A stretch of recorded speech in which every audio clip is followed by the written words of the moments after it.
Reification is a concept closely linked to commodity fetishism and alienation.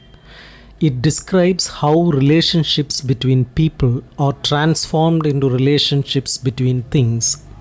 In his seminal work, Capital, Marx explores this idea through the dynamics of money and the circulation of commodities. In a straightforward exchange, one commodity is traded for another based on their use value. Marx illustrates this with the example of a weaver exchanging linen he has produced for a Bible. This direct exchange of goods allows each commodity to be valued for its use. However, the introduction of money into this process transforms the nature of exchange. The viewer must now sell the linen for money, which he then uses to buy a Bible. Similarly, the Bible seller needs money to purchase linen. Through the involvement of money, the direct exchange of commodities, linen for Bible, is obscured, and commodities like linen undergo a metamorphosis into money. This process means that both linen and the Bible exit the realm of direct exchange as money becomes the intermediary. Money's role always involves a third party, which disrupts the straightforward commodity for commodity exchange. In this circulation, the antithesis between use value and the labor expended in production emerges. For Marx, this antithesis reveals a deeper transformation, the conversion of things into persons and persons into things, encapsulating the reification of people.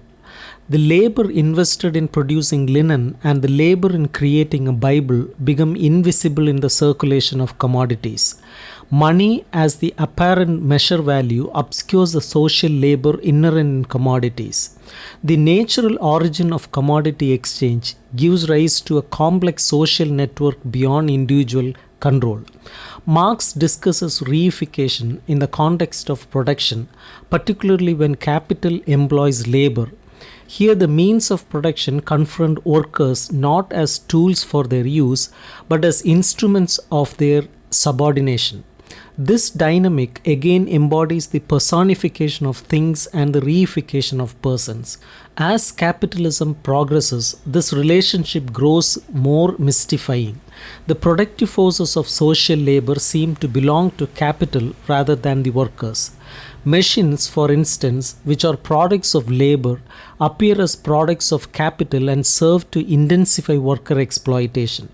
Marx argues that nature, science, and the products of historical development come to represent the powers of capital instead of the creative powers of the workers. In this reified world of capitalism, things take on human attributes while people are treated as things.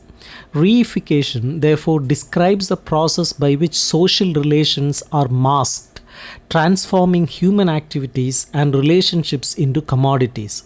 It is crucial for understanding how capitalism obscures the true nature of labor and social connections, presenting them instead as relations between things mediated by money.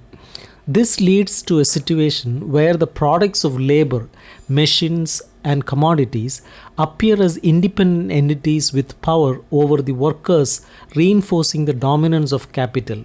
The concept of reification highlights how capitalism alienates workers from the products of their labor, from each other, and from their own creative potential. By transforming human relations into relationships between commodities, capitalism perpetuates a system where the value of human activity is measured not by its social or personal significance, but by its exchange value in the market. This process dehumanizes individuals, turning them into mere cogs in the machine of capitalist production. Marx's analysis of reification in Capital provides a critical framework for understanding the profound impacts of capitalist production on human relations and social structures.